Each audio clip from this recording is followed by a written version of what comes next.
You know, just because the pros can roll doesn't mean that we should roll. And we have to understand why it's done. At the highest levels, rolling is done to give different looks. If everybody can dink aggressively to the offensive part of the kitchen, and everybody can reset when they're feeling pressured and be able to put in the defensive part of the kitchen, well, how are we gonna ever get a ball that's higher? And we do that by changing up paces, rolling, shoveling, reaching in, taking volleys. There's many different ways to give a different look. That's why the pros do it. But what we have to think about is when we're at the lower levels or at any levels, why do we do it and where do we do it from? You know, rolling is not taking it back here and hitting a full swing. If I'm shoveling and I'm coming under the ball, it happens here. If I'm rolling, it still happens from here. Now from a volley, that's totally different. We're talking about dinking and reaching in. So a drill that I like to do is, again, we're dinking cross court to the outside part of the kitchen, but I like to start people thinking about rolling when the ball's a little bit lower. Now this is one that in the past drill that we would reach in and just reset to the defensive zone, but in cross court drilling, it allows us to do the same thing, but now come over it a little bit more. So it'll look like this. If I'm dinking cross court,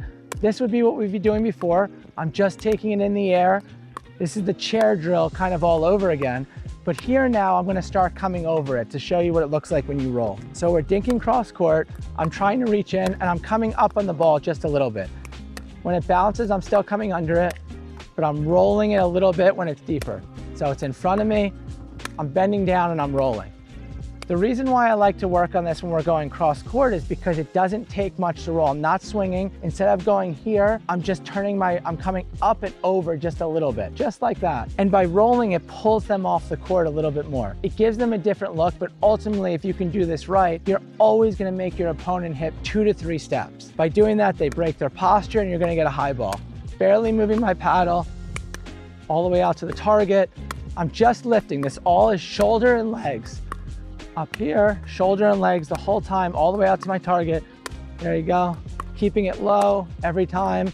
I'm looking to hit that offensive part of the kitchen, but mix it up. Some balls we're gonna roll, some we're not. We're giving different looks. But my opponent should not be able to notice the difference from when I roll to when I come under that ball.